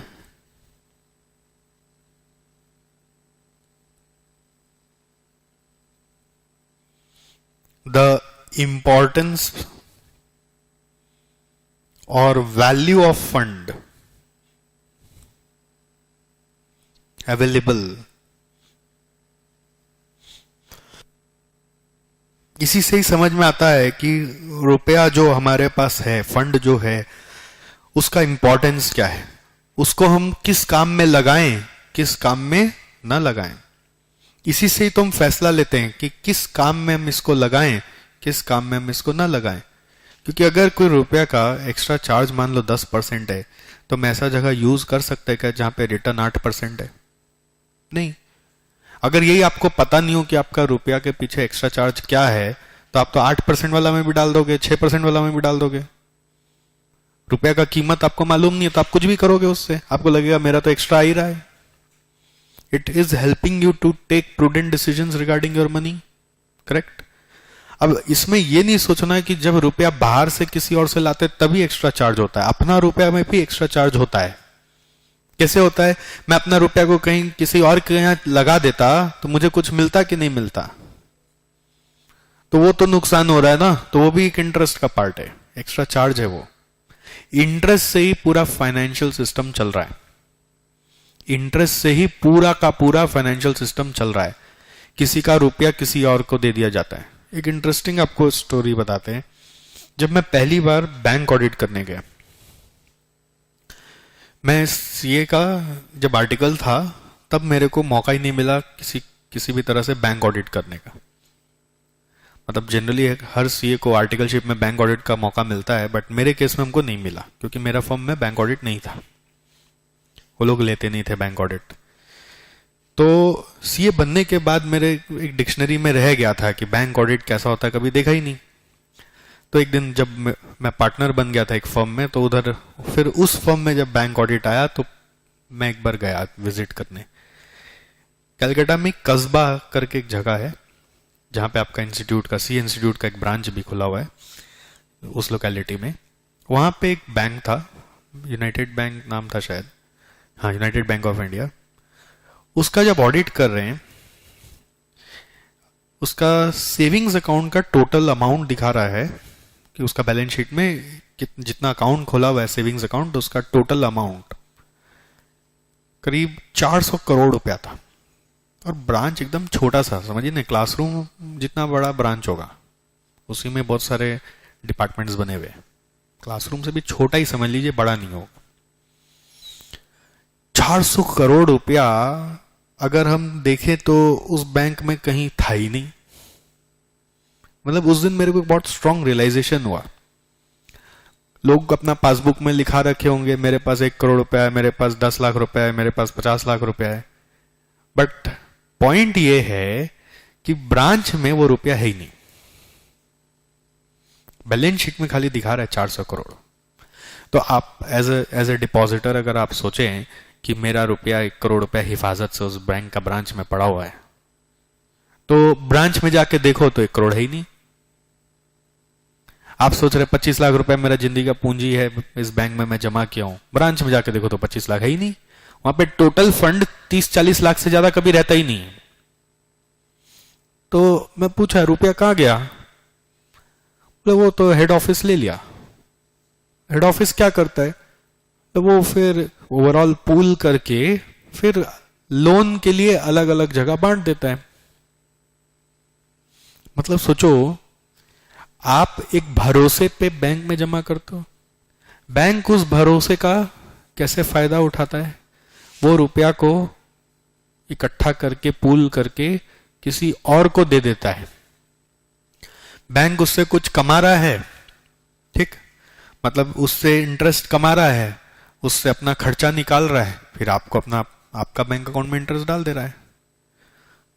और आप भी निश्चिंत होकर बैंक के ऊपर क्यों छोड़े हुए हो? क्योंकि आपको इंटरेस्ट भी मिल रहा है। साथ ही साथ आपको ये लगता है कि जब जाएंगे तब दे देता है। तो जब जाएंगे आप 1 करोड़ रुपया मांगोगे तो शायद उस ब्रांच में 1 करोड़ रुपया रेडिली अवेलेबल नहीं रहता। वो बोलेगा कैश नहीं है, आप चेक से लेना चाहते चेक से ले लीजिए। 1 करोड़ रुपया कैश नहीं दे पाएगा वो। समझ में आ रहा है? और इसीलिए रेस्ट्रिक्शन लगा रखता है हर ब्रांच कि आप कितना रुपया एक दिन में उठा सकते हो। क्यों उठा सकते हो? उनके पास रुपया रहता ही नहीं है ना उतना, वो रुपये को तो तुरंत कहीं ना कहीं लगा देता है। पॉइंट ये कि सारा खेल तो इंटरेस्ट पे चल रहा है। इसका रुपया उसको गया, उसका रुपया उसको गया, उसका रुपया उसको गया। अगर सिस्टम में इंटरेस्ट नहीं होता तो आप अपना रुपया छोड़ते नहीं, और इंटरेस्ट नहीं होता तो बैंक अपना वो रुपया किसी और को देता ही नहीं, तो इकोनॉमी चलता ही नहीं। आपका रुपया से किसका फैक्ट्री खुल रहा है आपको मालूम ही नहीं है। आपका रुपया से किसका घर में शादी हो रहा है, कौन फॉरेन टूर करने जा रहा है, आपको मालूम ही नहीं है। आपको आपका 4% मिल जा रहा है। कोई आपका रुपये से गाड़ी ले रहा होगा, कोई आपका रुपये से कोई ऑफिस ले रहा होगा, कोई घर ले रखा है, आपका रुपये से ही हो रहा होगा, आपको मालूम नहीं है। समझ में आ रहा है? और ये सारा खेल किसके कारण है? एक ही चीज के कारण है, वो है इंटरेस्ट। मैं इस पे इतना इम्फेसिस इसलिए दे रहा हूं कि आप सीए न्यू सिलेबस जब पढ़ते हैं उसमें एक नया चैप्टर डाला है, Islamic finance. Islamic finance is basically financial system designed by following Islamic law. इस्लाम बोलता है इंटरेस्ट हराम है। हराम मतलब आप उसको ले नहीं सकते। हराम माने लेने वाला भी पाप कर रहा है और देने वाला भी पाप कर रहा है, ऐसा है। तो क्वेश्चन राइज करता है, फिर उनका इकोनॉमी चलता कैसे है? इस्लाम में इंटरेस्ट का नाम दिया है रिबा, RIBA, रिबा बोलते हैं उसको। अब रिबा अगर हराम है तो इकोनॉमी कैसे चल रहा है? यूएई इतना तरक्की कैसे कर रहा है? वो तो पूरा यूएई तो पूरा इस्लाम लॉ पे ही गवर्न किया जाता है। तो एक बैंक था इजिप्ट में जो इस्लाम लॉ को बहुत बेहतरीन तरीका से इंटरप्रेट किया कि अब इस्लाम बोल रहा है इंटरेस्ट हराम है, अब इंटरेस्ट अगर नहीं आएगा तो कोई रुपया देगा नहीं, कोई रुपया देगा नहीं तो इकोनॉमी में डेवलपमेंट होगा कैसे? हम भी, बैंक भी किसी और को नहीं दे पाएंगे। तो इजिप्ट का एक बैंक इस्लाम लॉ को बहुत भयानक तरीका से इंटरप्रेट किया और फिर क्या किया, जैसे आप डिपॉजिटर हो ना, तो आपको बोला कि आप हमारे पास रुपया जमा करो। तो आपके मन में ये डर है कि रुपया खा गया तो, गायब हो गया तो बैंक आपके साथ भरोसा वाला एक अग्रीमेंट साइन किया कि हम कहीं नहीं भागेंगे और हम जो भी इससे कमाएंगे, बैंक क्या बोल रहा है, हम जो भी इससे कमाएंगे हम लोग ऐसे इस रेशियो में बांट लेंगे, 50-50 कर लेंगे। सोचो, इस्लाम में इंटरेस्ट को हराम माना है, कमाई को बांटना हराम नहीं माना है। लॉ का इंटरप्रिटेशन चेंज किया। अब इसमें बस क्या है, एक रिस्क आपको दिखाया है कि देखो जो भी हम कमाएंगे 50-50 बांटेंगे, नुकसान भी होगा तो भी 50-50 बांटना होगा, यही लॉ बोलता है। तो एज ए डिपॉजिटर आपको लॉस भी आधा आधा बांटना है, प्रॉफिट भी आधा आधा बांटना है। ऑब्वियसली मैं जहां बोलूंगा लॉस भी हो सकता है तो आप रुपया नहीं दोगे, तो मुझे ऐसे भरोसा आपको दिलाना होगा कि मैं ऐसा कोई काम ही नहीं करूंगा जिससे लॉस होगा। फिर बैंक को भी तो कमाना है इंटरेस्ट, तो बैंक जिसको रुपया देगा कोई पर्टिकुलर प्रोजेक्ट लगाने के लिए या कोई बिजनेस खड़ा करने के लिए किसी को, तो उसके साथ फिर टाई अप करेगा कि तुम जितना कमाओगे उस बिजनेस से उसमें कोई रेशियो डिसाइड करो। सोचो 20% मेरा, 80% तुम्हारा। तो बैंक क्या कर रहा है, प्रॉफिट शेयरिंग अग्रीमेंट साइन कर रहा है अपने क्लाइंट के साथ, और जिसको वो फंड कर रहा है और जिससे फंड ले रहा है उसके साथ भी अपना प्रॉफिट शेयरिंग अग्रीमेंट साइन कर रहा है।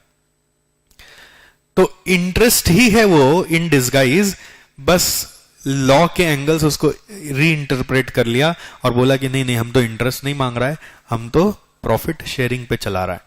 और ऐसे वो बैंक प्रॉफिट कमा के दिखाया इस तरह का अरेंजमेंट करके। तो फिर इस्लाम में या इस्लामिक कंट्रीज में जो और भी फिर फाइनेंसर्स थे, बैंक्स थे, वो सब भी इसको और ज्यादा फिर यूज करने लगे, ऐसे और भी अग्रीमेंट्स बनाने लगे जिससे कि लॉ भी रह जाए और फाइनेंशियल सिस्टम भी चालू रहे।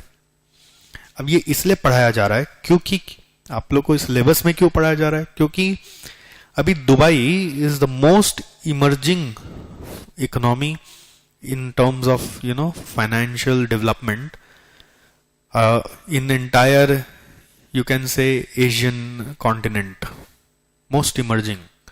और बहुत सारे इंडियंस भी वहां माइग्रेट हो रहे हैं, बहुत सारे।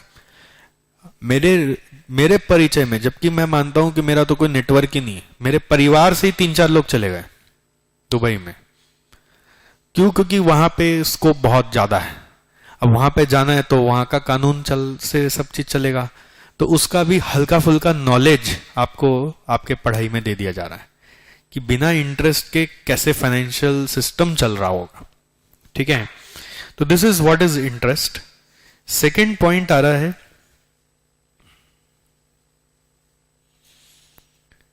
Calculation of rate of interest. Calculation of rate of interest.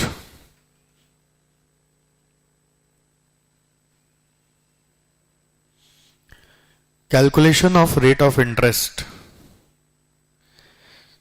इसमें लिखो interest is a cumulative amount of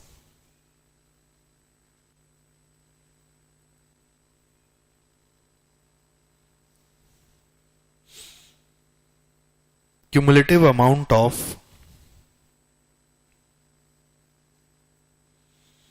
the following three factors.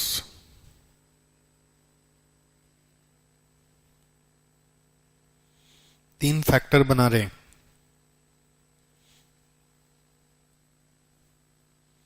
पहला, देखिए इसमें सोचने का तरीका क्या है कि मैं अगर किसी से फंड लेके आ रहा हूं तो सामने वाला कुछ एक्स्ट्रा चार्ज उम्मीद कर रहा है, तो वो एक्स्ट्रा चार्ज कितना होना चाहिए, उसमें क्या क्या चीज का वो एक्स्ट्रा चाह रहा है, वो तीन बात है। एक, कंपेंसेशन फॉर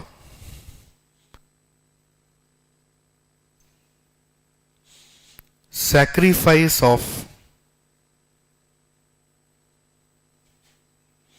प्रेजेंट कंजम्पशन। समझ में आया लाइन कुछ? Compensation for sacrifice of present consumption, what is this? जैसे आपने अपना रुपया मुझे दिया तो आप ये बोल रहे हो ना कि इस रुपया से तो मैं भी अपना कुछ काम निपटा सकता था, कुछ चीज अपने लिए खरीद सकता था, कुछ काम में ले सकता था, बट आपने उसको सैक्रिफाइस करके वो रुपया मुझे दिया, तो आप कुछ कंपेंसेशन चाहोगे उसका। सेकंड, आप इन्फ्लेशन जो फेस करने वाले हो उसको कवर अप करना चाहोगे।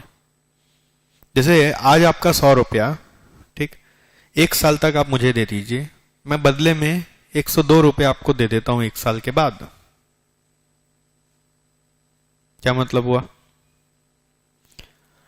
उस 102 से आपका नुकसान हो जाएगा। क्यों? क्योंकि इससे इंडिया में इन्फ्लेशन ही 7% है। इन्फ्लेशन 7%, इसका मतलब क्या हुआ? 100 रुपया में जो चीज 1 साल पहले आता था, 1 साल बाद वो चीज 107 में आ रहा है, और मैं आपको कितना दिया? 102, तो आपका नुकसान ही हुआ। तो आप चाहोगे कि इंटरेस्ट में मेरा इन्फ्लेशन कवर हो जाए, कम से कम हिसाब बराबर तो रहेगा। तीसरा होता है risk premium. What is risk premium? जैसे आपने अगर मुझे अपना रुपया दिया तो आप अंदर अंदर डर रहे थे कि ये वापस आएगा कि नहीं आएगा, इसके बदले मुझे कुछ मिलेगा कि नहीं मिलेगा। उस डर का कंपेंसेशन, जिसको हम बोलते हैं रिस्क प्रीमियम। करेक्ट? अब मान लीजिए आप गवर्नमेंट को रुपया दे रहे थे, अब गवर्नमेंट के पास नोट छापने का मशीन है, तो वहां पे रुपया देने के बाद डरने का जरूरत नहीं कि रुपया नहीं आएगा। ये जरूरत नहीं कि रुपया नहीं आएगा, ऐसा डर खत्म हो जाता वहां पे, क्योंकि आपको पता है गवर्नमेंट थोड़ी बैठ जाने वाला है। करेक्ट? तो वहां पे रिस्क प्रीमियम 0, तो ओवरऑल इंटरेस्ट का रेट कम होगा। गवर्नमेंट से जो रिटर्न मिलता है उस रिटर्न का नाम है risk free rate of return. Risk free क्यों? रिस्क फ्री क्योंकि रिस्क नहीं है वहां पे। क्या चीज का रिस्क नहीं है? कि पैसा आएगा कि नहीं आएगा इसका डर ही नहीं है। उनके पास नोट छापने का मशीन है, वो तो इकोनॉमी चलाते हैं। करेक्ट?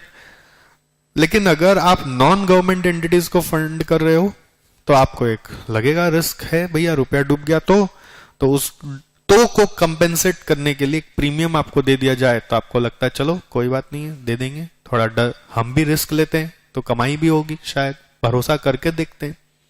ठीक है? जब सिर्फ इसका कंपेंसेशन आप ले रहे हैं तो हम इंटरेस्ट रेट का नाम रखते हैं risk free real rate. Interest का नाम रखा है रिस्क फ्री रियल रेट। नाम को पकड़ना और याद रखना अच्छे से।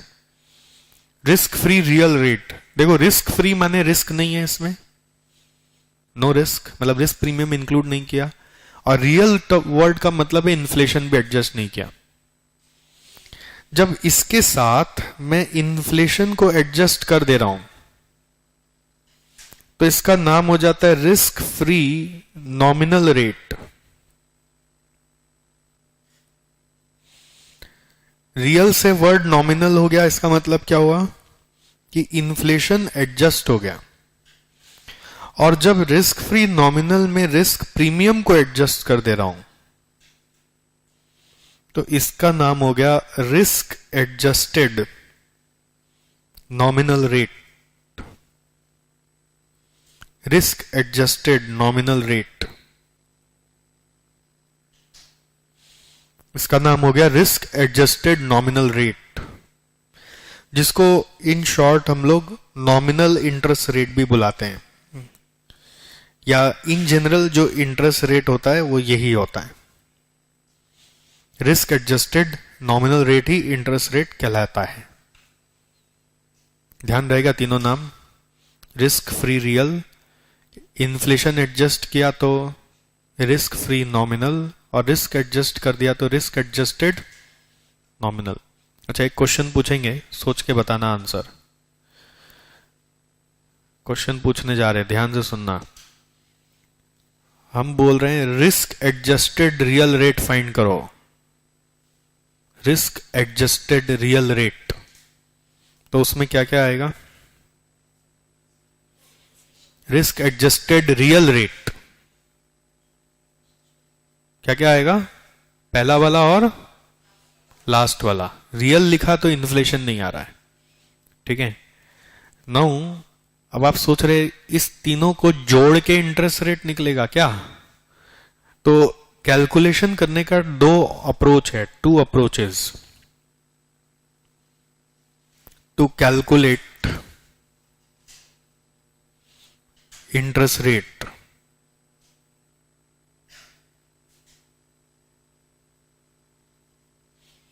एक है एडिटिव, दूसरा है मल्टीप्लिकेटिव।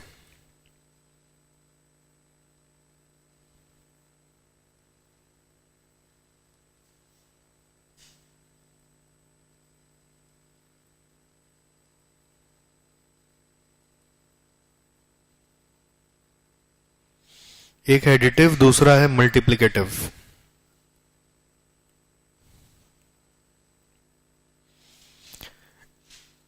ओके, एडिटिव और मल्टीप्लिकेटिव। जैसे एक एग्जांपल ले रहा हूं, देखिए रिस्क फ्री रियल रेट है 5%, इन्फ्लेशन रेट है 6% और रिस्क प्रीमियम चाहिए 7%।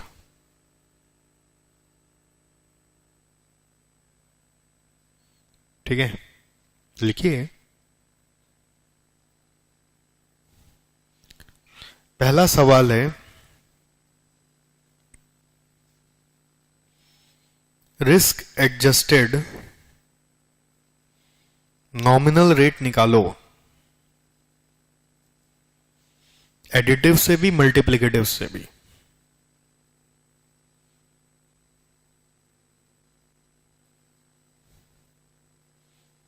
तो एडिटिव में अगर मैं जाऊंगा तो तीनों को जोड़ दूंगा, सिंपल है।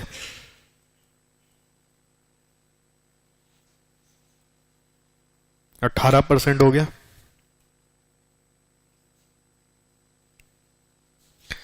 मल्टीप्लिकेटिव में जब मैं जाऊंगा, देखो उस समय ऐसा सोच रहे हैं कि 1 रुपया अगर मेरे पास है तो वो हो जाना चाहिए 1 रुपया 5 पैसा, और उसके ऊपर इन्फ्लेशन, उसके ऊपर रिस्क प्रीमियम, उसके ऊपर। जैसे 1 रुपया 5 पैसा हो गया। अब 1 रुपया 5 पैसा पे इन्फ्लेशन चाहिए, 1 रुपया 5 पैसा पे इन्फ्लेशन एडजस्ट करने के बाद जो आया उस पे रिस्क प्रीमियम चाहिए। तो क्या बनेगा, 1 रुपया 5 पैसा इंटू 1 रुपया 6 पैसा, 6% का इफेक्ट, इंटू 1 रुपया 7 पैसा प्रीमियम का इफेक्ट, और इससे टोटल अमाउंट आ गया, खाली इंटरेस्ट जानना है तो -1।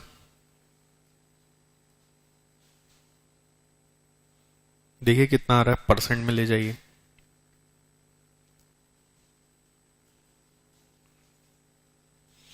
बताइए कितना आ रहा है।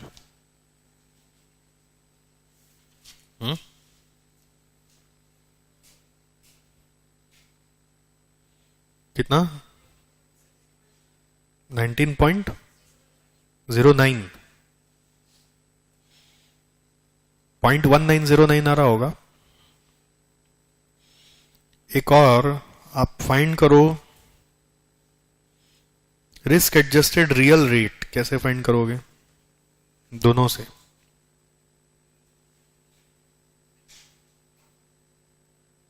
एडिटिव,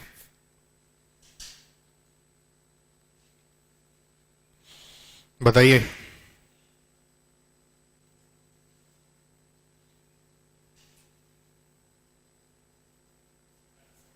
हम्म, 5% प्लस 7%, और मल्टीप्लिकेटिव में 1.05 इंटू 1.07 -1, कितना आ रहा है, 12.35%।